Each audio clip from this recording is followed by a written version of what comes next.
How to change the currency on AliExpress website. Are you guys facing issues to change the currency on AliExpress website? If that's so, then this video might help you out. Without further ado, let's dive into the video. First of all, open Chrome on your laptop or mobile devices. Once you open the Chrome, now search for AliExpress website. As soon as you enter the website, log in into your account with your registered email and password.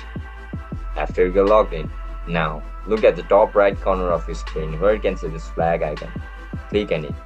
After you click on it, you can see this option for shape to language and currency. We are looking to change currency, right? Click on menu icon.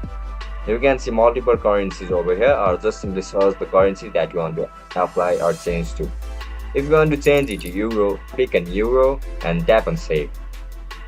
Website will be refreshed in order to change your currency. And that's it, guys. That's how we're gonna change your currency to euro. If you guys found this video helpful, don't forget to like, share, and subscribe to our channel. If you guys have any issues regarding AliExpress, make sure to comment down below. Bye bye.